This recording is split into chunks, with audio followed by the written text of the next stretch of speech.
His real name is Keisuke Sugino, 28 years old, unemployed, and his crime? He was the one who attacked streamer Ayumi a year ago. The people watching the broadcast were shocked. Many were longtime followers of Ayumi, but they were confused. They thought the culprits had already been caught. While they questioned this, they saw the flames consume Keisuke Sugino. Quickly, users pulled up old videos and compared Ayumi's last recording with Keisuke's appearance. Even with the mask he wore then, they recognized those eyes. While Enma streamed, the two henchmen accompanying Keisuke surrounded him. With one companion already eliminated, they decided to attack him for good. But before they could move, Enma turned to the camera. These two are no better than him. Each has committed their own crimes. They used the privilege of being hunters to hide in the shadows of the portals and avoid capture. So I ask you, what should happen to trash like these? The people in the stream agreed with him. They wanted justice or revenge. One of the men raised his hand, activating his power that ran through his arm. But before he could attack,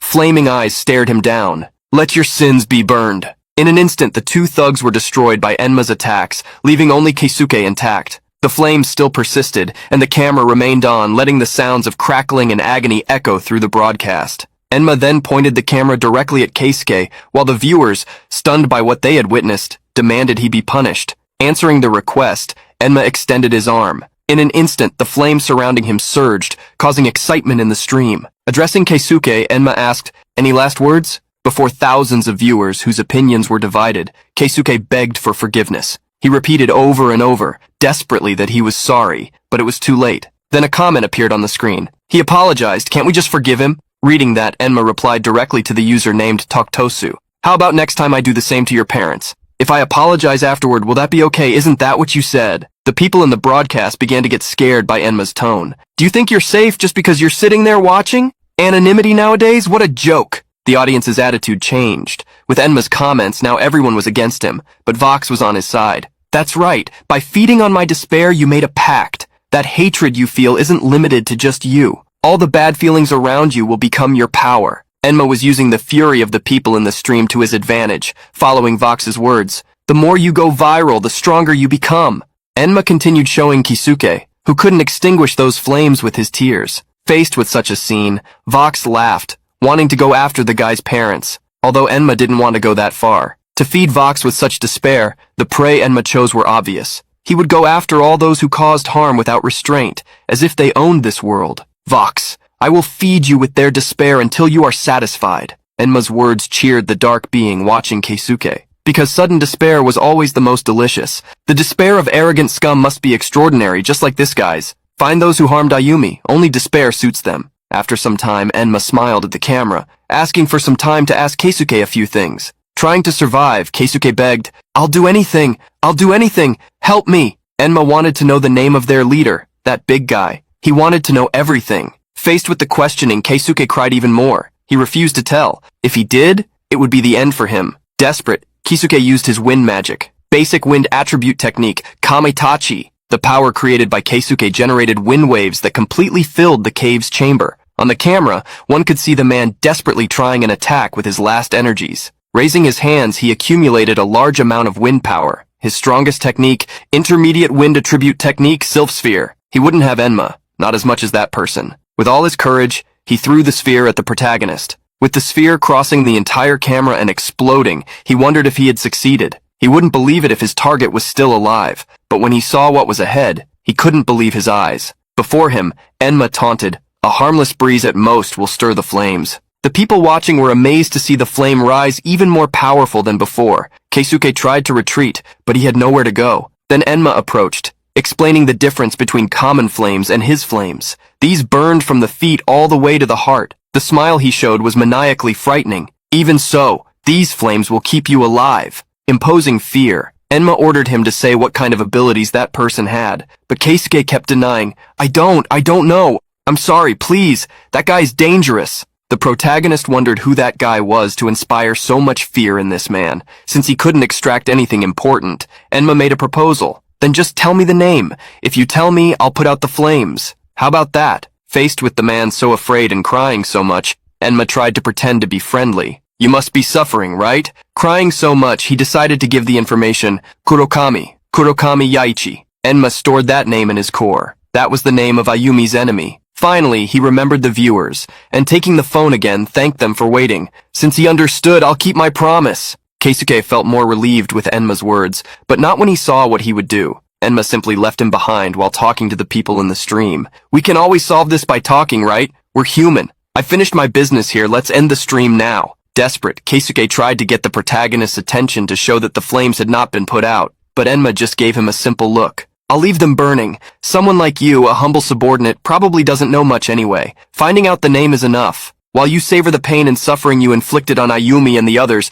please let the flames burn slowly. Desperate, Keisuke screamed, begged, but didn't see the flames go out. He had caused this to himself. Vox appeared to feed on this despair. The entity smiled miserably, savoring such feelings. Leaving Vox with his meal behind, now Enma had identified his target, Kurokami Yaichi plus another person, the one who had ordered the attack on Ayumi. Although he had few clues, Enma swore he wouldn't let them escape. In a room in front of a computer, the one who had ordered the attack on Ayumi watched a stream. She clenched her teeth furiously. She was the person Enma had sworn to find. Her and the others would turn to ashes because of him. In a classroom, a young woman asked her friend if she had heard rumors about Enki, the flame entity. Since her friend seemed unaware, she excitedly told her, he hides behind those who do bad things. Then he appears and turns them to ashes. She was talking about none other than Enma. In a dungeon cave, two teammates found themselves in a worrying situation. Before them, their friend had been captured by a man with an arm transformed into a sharp crystal. Don't move! Are you okay with this girl's fate? Seeing how their friend Sina was in danger,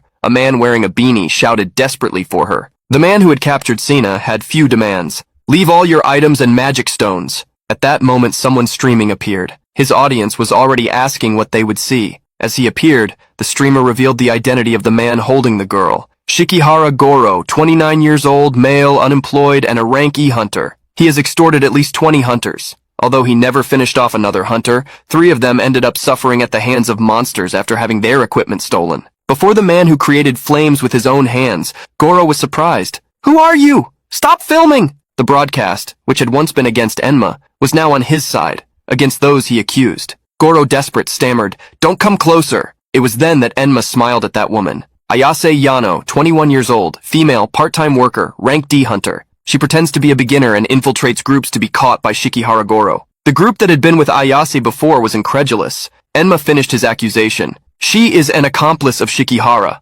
No. When he realized he had caused someone's end, he tried to surrender but was forced to continue as an accomplice and become the main offender. The broadcast was shocked to discover that the girl, under that man's claws, was actually the mastermind behind the act. Being discovered, Ayase became furious. Hey, you invaded my privacy. Furious, she attacked Enma, creating a weak energy in her fist. Ayase's attack hit the ground, creating a shockwave that destroyed the entire floor in a straight line. The girl's ex-companion, who thought her name was Sina, was shocked. Faced with proof he was right, the protagonist smiled. What should we do with people like that? Ayase was furious, even in front of the cameras. Hey, why are you dodging? Enma would no longer drag the situation when they brought it upon themselves. Ayase, however, would not give in. Her fists, turned to stone, punched the air, creating stone fists that were thrown at him. But Enma dodged those attacks as if they were nothing. He even mocked her, showing he knew everything about her. I also love burgers, you know? Those grilled on a hot plate. Extending his hand to create a flame, Enma was ready to make burgers out of them. Hit by the magic, despair arose in Ayase. Her ex-companion, wearing a beanie, tried to save her, but his bald friend held him back. Wake up, we need to escape! That bald man, seeing what Enma had done, immediately guessed he must be the one from the rumors. Surrounded by his flames, Enma walked toward Ayase. With a vacant look, he said goodbye. Let your sins burn. You owe a debt to those 3 who are gone. Goro, who had seen the whole scene, sat on the ground, unable to believe what he was seeing. The protagonist approached him too. Shikihara Goro, you have a duty to fulfill for what you did. You can surrender or find the same path as Ayase. You choose. Crying, he shouted that he would surrender. But then someone in the broadcast asked if Enma had any proof. Faced with that question, Enma laughed. Proof? Well, do you need proof to throw out trash, idiot? The broadcast began to turn against Enma. They wanted him to go to the authorities if he had proof. They wanted to take down his stream. Faced with so many annoying people, Enma just ignored them. Left behind, Goro thanked him from the bottom of his heart.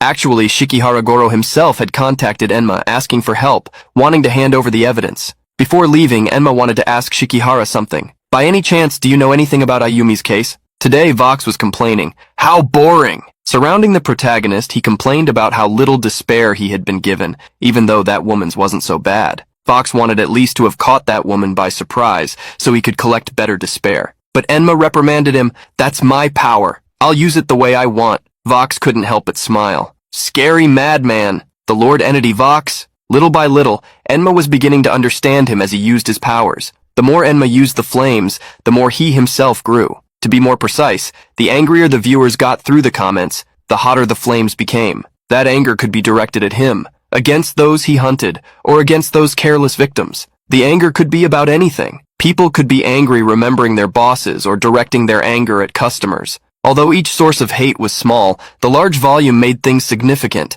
Even the hate of those who had been at rock bottom among the trash served. For Enma, gathering viewers who wanted to vent was the crucial factor. After all, the internet was where such people vented their rage. While watching the protagonist, Vox wondered what he was thinking. Vox remembered he had created something whose name he didn't know. Enma explained he had created a pilogram, a dedicated app that allowed anonymous information exchange. Vox, who didn't understand much about technology, only understood that in it people could send random messages. Enma revealed he had only created it so information would spread faster. Everywhere they said only the flame solved everything. Some even disguised themselves trying to pretend to be that person. One of the reasons Enma created that app was precisely to prevent false contacts. Vox didn't care about the methods. He wanted to know if Enma would be able to find those he sought, those who had attacked Ayumi. A year ago, Kurakami Yaichi had been exposed on camera, and yet he hadn't been caught. Enma didn't think he was someone who could be found randomly, so he had decided to lure him. On the app, comments about the Flame Man spread, repeating his catchphrases. That was Enma's plan, to make those words spread until news of his presence reached Kurakami Yaichi's ears. While looking at the messages, something caught the protagonist's attention. He found a very interesting news item. The head of the Hunters Association, Rokarinkin, was summoned without courtesy. Is he going to hunt the Flame Man? On the streets, people were animatedly talking about something that was spreading. Watching the recap of Enma's last stream, they wondered who his next target would be. In a building with dozens of floors was headquartered the Hunters Association. At a 6-seat table, some people were seated, waiting for the man looking out the window. The first person at the table was Fusao Jin, a man with white hair covering his broad shoulders. Diagonally across from him was a person with long blue hair playing cards, Rukawa Rei. Wearing a school uniform, the red-haired youth, Himuro Shinji, was also at the table. Anya Chiyo, wearing a mask over her mouth and nose, was fiddling with her phone. Lastly, with long green hair, Hazama Hitomi completed the group around the table. The man who had gathered the other 5 thanked them for coming together. Shiramin Yoshito wanted to get straight to the agenda he had mentioned. Shiramin wanted to talk about the Hunter, also known as the Flame Man. In the meeting, Shiramin intended to determine the association's position regarding him. Fusao Jin commented that apparently the Hunter was trying to seek justice for what happened to Ayumi. He found this kind of thing very sad. How about we offer leniency and promise to help him catch the real culprit and ask him to turn himself in? Rukawa, however, had another opinion. This brutality, he was born with it. Justifying what he does because of that reason is not something an ethical guardian should say. Putting himself in the Hunter's shoes, Shiramin stated he wouldn't turn himself in just because he was promised. With a strong sense of justice, Himuro, the schoolboy, seemed furious. But people are losing their lives. If we don't stop him, he will only sink deeper into misery. Anya had a more sensible opinion. Shouldn't we catch the real culprit behind the attack on Ayumi first? If we want to stop him, that should be the first step. Shiramin agreed with Anya, especially since the Hunters Association was created after that incident. Facing the gates and the known despair of the messengers, we only thought about conquering them. Meanwhile, we ended up facing various tragedies. Ayumi's case shocked the public, but that's just the tip of the iceberg, and the Hunters Association was created to change that. Shiramin also had some sense of reason. Because of our weakness, evil acts, and people like the Flame Man appear because we are not reliable. That is a truth that must be accepted. Neither Anya nor Himuro could disagree, but Rukawa wanted to know what they should do. I don't care what happens to bad people, but if civilians start getting hurt, it will be too late. Is that what your fortune says? Hearing such a strong opinion, Shiramin asked if Rukawa thought that, because his clairvoyance power said so. Rukawa had to deny it, since there was nothing of the sort. Shiramin ended up agreeing with Rukawa's words. You were accurate, so please, if you see anything, tell us. Suddenly, Shiramin became extremely dark. If he does something, I will eliminate him myself. Shiramin smiled briefly. I almost feel sorry for him. Obviously, that smile was fake. He actually did not care at all about morals or justice. The only reason Rukawa had accepted Shiramin's idea of creating a hunters association was because he had discovered he could get rich by becoming an executive.